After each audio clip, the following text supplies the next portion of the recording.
Hello everyone, I am श्रुति गुप्ता और आज हम डिस्कस करने वाले हैं डेटाबेस लैंग्वेजेस के बारे में, जिसमें हम एसक्यूएल कमांड का यूज करेंगे। किसी भी आरडीबीएमएस सिस्टम में जब हम डेटाबेस को क्रिएट करना चाहते हैं या उसमें डेटा को स्टोर, मैनिपुलेट या रिट्रीव करना चाहते हैं, तो उसके लिए हम एसक्यूएल का यूज करते हैं। एसक्यूएल क्या है? यह स्ट्रक्चर्ड क्वेरी लैंग्वेज है या इसे फोर्थ जनरेशन लैंग्वेज भी कहा जाता है। और डेटाबेस पर किसी भी तरह का ऑपरेशन परफॉर्म करने के लिए इन्हीं एसक्यूएल कमांड का हम यूज करते हैं। तो एक्चुअली इन एसक्यूएल कमांड को हम 5 कैटेगरीज में डिवाइड करते हैं। पहला है DDL, DQL, DML, DCL and TCL. इन सबको हम एक एक करके डिटेल में देखेंगे कि ये है क्या और इसके अंदर कौन कौन से कमांड्स आते हैं। तो डीडीएल क्या है? Data definition language.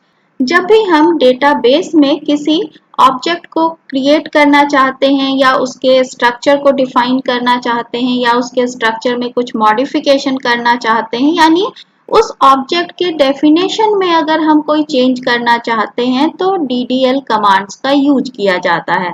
तो डीडीएल का फुल फॉर्म क्या होता है? डेटा डेफिनेशन लैंग्वेज, जिसके थ्रू ऑब्जेक्ट के डेफिनेशन को चेंज किया जा सकता है। अब ये ऑब्जेक्ट्स हैं क्या? डेटाबेस में ऑब्जेक्ट्स हमारे हो सकते हैं टेबल, व्यूज, फंक्शंस, प्रोसीजर्स, ये सब उसके ऑब्जेक्ट्स हो सकते हैं। तो इन पर हम ऑपरेशंस परफॉर्म कर सकते हैं इन कमांड के थ्रू। अब इसके अंदर कौन कौन से कमांड आते हैं? Create command, drop command, alter, truncate, rename, ये सब कमांड होते हैं जिसके थ्रू ऑब्जेक्ट के स्ट्रक्चर को चेंज किया जा सकता है। तो इन कमांड्स के बारे में हम और डिटेल में देख लेते हैं। जैसे पहला है हमारा क्रिएट कमांड। तो क्रिएट कमांड के थ्रू किसी भी डेटाबेस ऑब्जेक्ट को क्रिएट किया जा सकता है। जैसे अगर हम टेबल क्रिएट करना चाहें तो create command, table, table name, और फिर टेबल में हमें कौन कौन से कॉलम चाहिए, उन कॉलम का नेम और डेटा टाइप। इस तरीके से टेबल में जितने भी कॉलम हमें चाहिए उन कॉलम्स का हम नेम लिखते हैं, साथ ही उसका डेटा टाइप लिखते हैं और ये फर्स्ट ब्रैकेट क्लोज करके यहाँ से लास्ट में सेमीकोलन लगाते हैं। किसी भी एसक्यूएल कमांड को एग्जीक्यूट करने के लिए लास्ट में सेमीकोलन लगाया जाता है और उसके बाद एंटर प्रेस किया जाता है। सेमीकोलन से यह समझा जाता है कि यह हमारे कमांड का एंड है। तो कोई भी कमांड जब हम एग्जीक्यूट करना चाहते हैं तो वहां सेमीकोलन लगा के एंटर की प्रेस करते हैं। इसका एग्जाम्पल हम देखें, यहाँ पर्सन टेबल क्रिएट किया जा रहा है। तो क्रिएट टेबल का सिंटैक्स क्या होता है? क्रिएट कमांड, टेबल और टेबल का नेम। तो टेबल का नेम क्या है? हमारे पर्सन। अब इसमें कॉलम कौन कौन से चाहिए मुझे? पर्सन आईडी जो इंट टाइप का होगा, लास्ट नेम, फर्स्ट नेम, ये वैरचर है। वैरचर होता है कैर डेटा टाइप की तरह होता है और इसमें हम साइज मेंशन कर सकते हैं कि कितने कैरेक्टर्स हम एंटर कर सकते हैं। एक्चुअली ये फ्लेक्सिबल होता है, कैर डेटा टाइप की तरह नहीं होता है कि ये फिक्स्ड स्पेस लेगा। जितने कैरेक्टर्स हम एंटर करते हैं उतना ही बाइट्स ये मेमोरी में ऑक्यूपाई करता है। तो इसलिए नॉर्मली वैरचर डेटा टाइप का यूज करते हैं जब हमें स्ट्रिंग या टेक्स्ट एंटर कराना हो।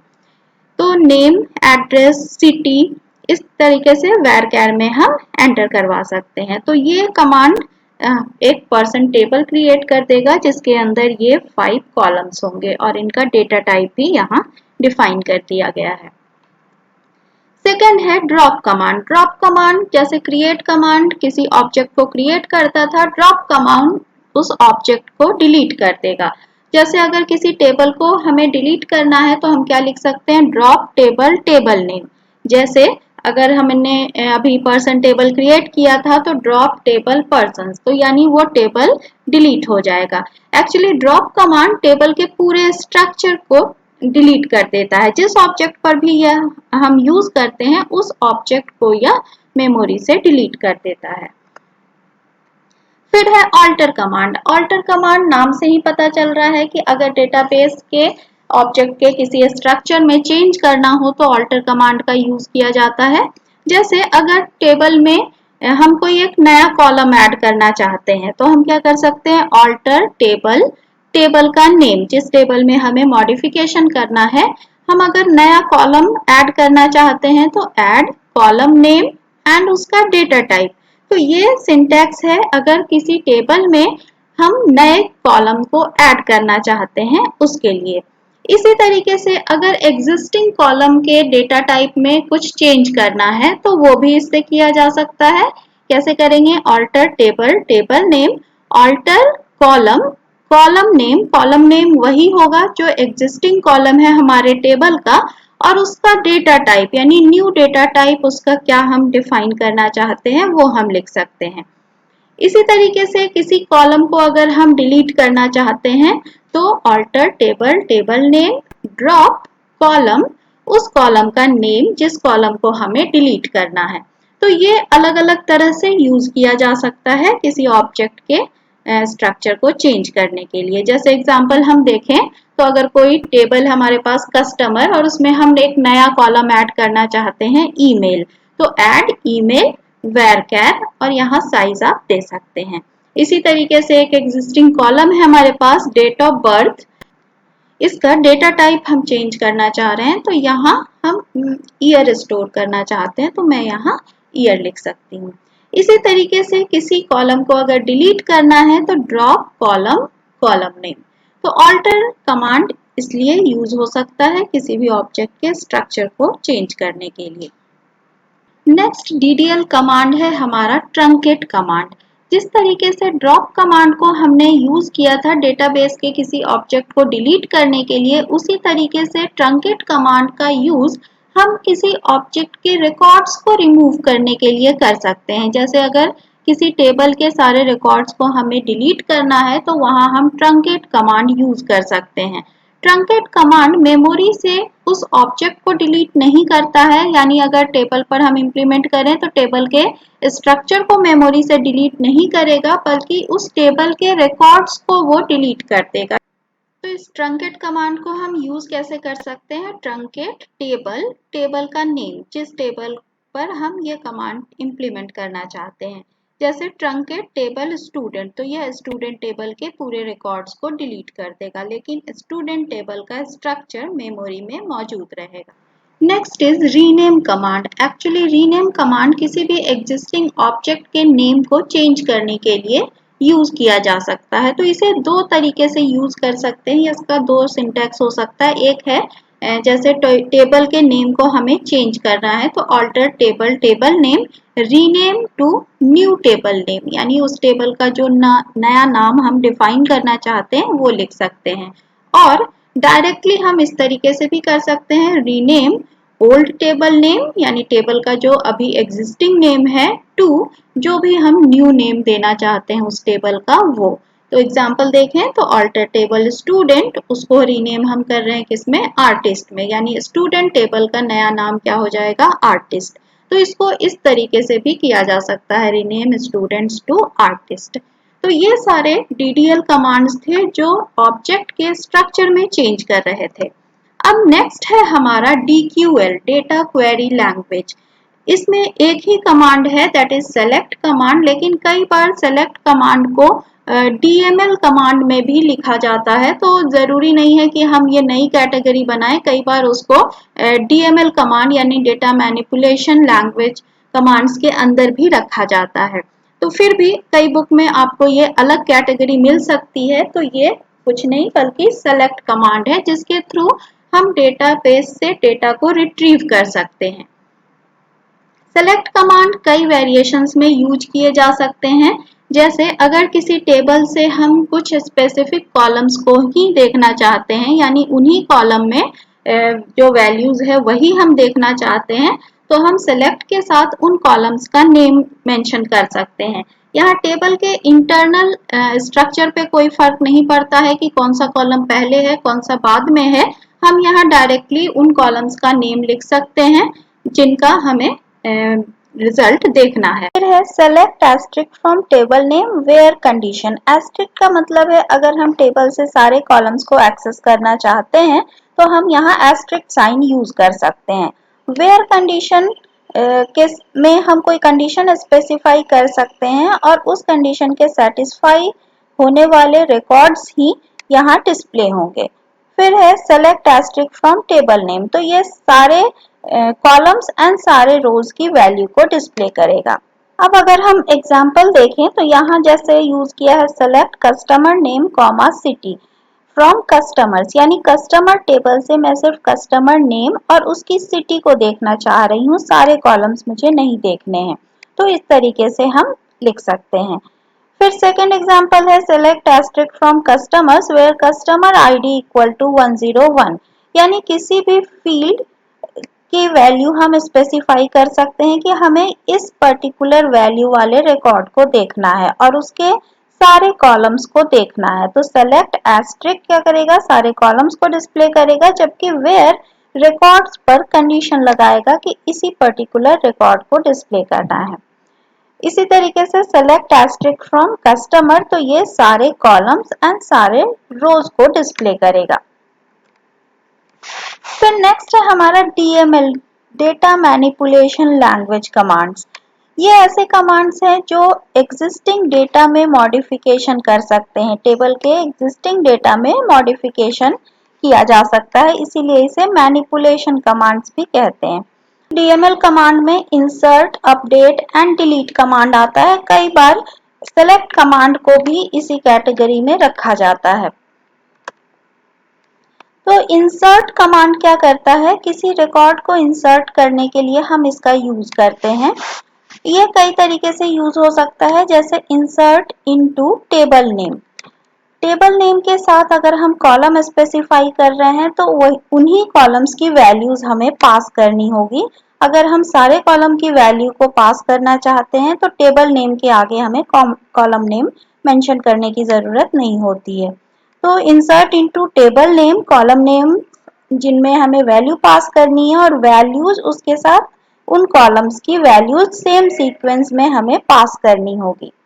और अगर हम टेबल के सभी कॉलम्स में वैल्यू इंसर्ट करना चाहते हैं तो directly insert into table name, यहाँ कॉलम नेम देने की जरूरत नहीं है, देन वैल्यूज और उसी ऑर्डर में वैल्यूज पास करनी होंगी जिस ऑर्डर में टेबल क्रिएट करते समय हमने कॉलम का नेम स्पेसिफाई किया था। अब इसका अगर हम एक एग्जांपल देखें, जैसे अगर कस्टमर टेबल में हम कस्टमर नेम एंड सिटी सिर्फ इंसर्ट करना चाह रहे हैं तो insert into customers customer name comma city, यानी इन दो कॉलम्स में वैल्यूज जाएगी और वैल्यूज क्या होगी, मोहन एंड मुंबई। अगर स्ट्रिंग यानी टेक्स्ट या डेट टाइप की वैल्यू हम पास करना चाहते हैं तो उसको हम सिंगल कोट्स में लिखते हैं, न्यूमेरिक वैल्यू हम विदाउट सिंगल कोट्स लिख सकते हैं। देन इंसर्ट इनटू कस्टमर्स, इसका मतलब है कि कस्टमर्स टेबल में जितने भी फील्ड हैं, जितने भी कॉलम्स हैं, सभी में वैल्यू हमें इंसर्ट करनी है, तो वैल्यूज और सेम सीक्वेंस में हमें वैल्यूज पास करनी होगी। इस तरीके से इंसर्ट कमांड के थ्रू हम नए रिकॉर्ड्स टेबल में इंसर्ट कर सकते हैं। Now next is update command. Update command किसी भी एग्जिस्टिंग रिकॉर्ड को मॉडिफाई कर सकता है, जैसे अगर किसी का एड्रेस चेंज हो गया या फोन नंबर चेंज हो गया तो अपडेट कमांड के थ्रू हम उसे चेंज कर सकते हैं। तो जैसे update table name, set column का नेम इक्वल टू वैल्यू, यानी जो नई वैल्यू हम वहां डालना चाहते हैं उस कॉलम में वो वैल्यू। इसी तरीके से एक से ज्यादा कॉलम की वैल्यूज अगर चेंज करनी है तो यहाँ हम दे सकते हैं। और वेयर कंडीशन लगा सकते हैं। वेयर कंडीशन लगाने से सिर्फ उन्हीं रिकॉर्ड्स की वैल्यू मॉडिफाई होगी जो इस कंडीशन को सेटिस्फाई करेंगे। जैसे यहाँ एक एग्जांपल देखें, अपडेट कस्टमर्स, यानी हम कस्टमर टेबल को चेंज करना चाह रहे हैं, उसमें कॉन्टैक्ट नेम एंड सिटी को चेंज करना चाह रहे हैं और where customer ID equal to 1, यानी जिस कस्टमर की आईडी 1 होगी सिर्फ उसी का contact name and city change होगा। Next is delete command. तो डिलीट कमांड का यूज टेबल से किसी रिकॉर्ड को डिलीट करने के लिए यूज किया जाता है। तो डिलीट फ्रॉम टेबल नेम, अगर हम सिर्फ डिलीट फ्रॉम टेबल नेम दें तो सारे रिकॉर्ड्स उस टेबल के डिलीट हो जाएंगे, लेकिन उसके साथ हमें कंडीशन यूज करना पड़ता है ताकि उन्हीं रिकॉर्ड्स को ये डिलीट करे जो इस कंडीशन को सेटिस्फाई करते हैं। तो delete from table name where condition, जैसे कस्टमर टेबल से हम कस्टमर आईडी 5 वाले रिकॉर्ड को डिलीट करना चाहते हैं तो जिसका कस्टमर आईडी 5 होगा वह इस टेबल से डिलीट हो जाएगा।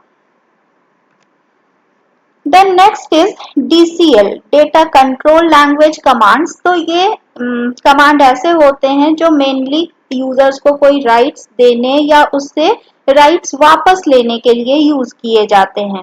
तो DCL के अंदर दो कमांड्स आते हैं, grant and revoke.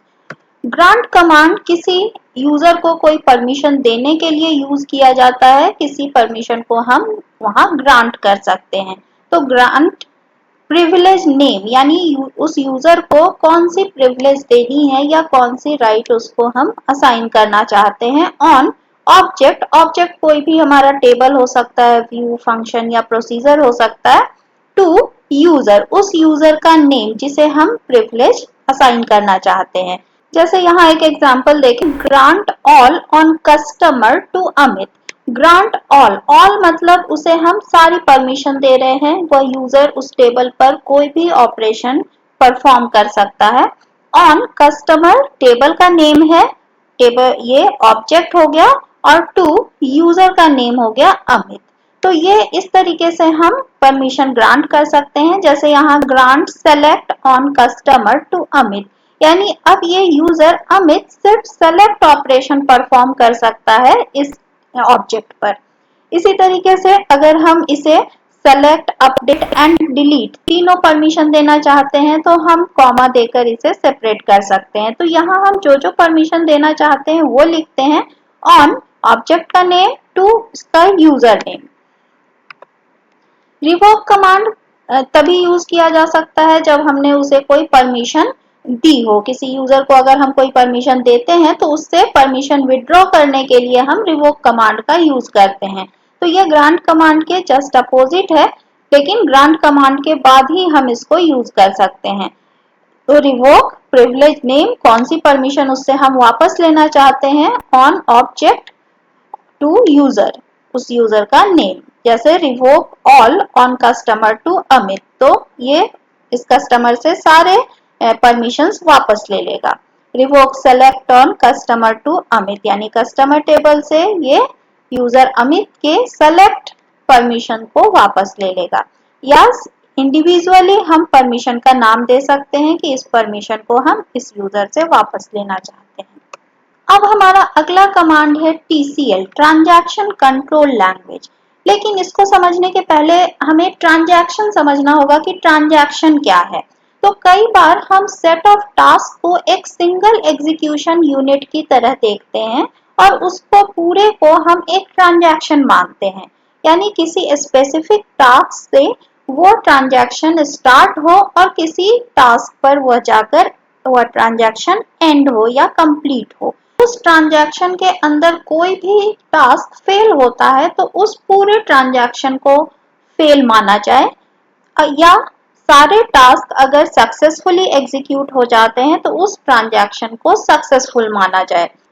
For example, हम रेलवे रिजर्वेशन साइट से अपने लिए एक टिकट बुक करने जाते हैं तो उसके अंदर कई सारे स्टेप्स होते हैं। जब सारे स्टेप सक्सेसफुली एग्जीक्यूट हो जाते हैं तभी हमारी टिकट बुक होती है। लेकिन अगर बीच में एक भी टास्क अगर फेल हो जाए, फॉर एग्जाम्पल हम ऑनलाइन पेमेंट नहीं कर पाए, हमारा वो कमांड फेल हो जाए, वो टास्क फेल हो जाए, तो ट्रांजैक्शन क्या होगा, टोटली फेल माना जाएगा और हमारी टिकट बुक नहीं होगी। तो इस तरीके से ट्रांजैक्शन क्या होता है, सेट ऑफ टास्क को माना जाता है जिसे हम सिंगल यूनिट के तरह देखते हैं।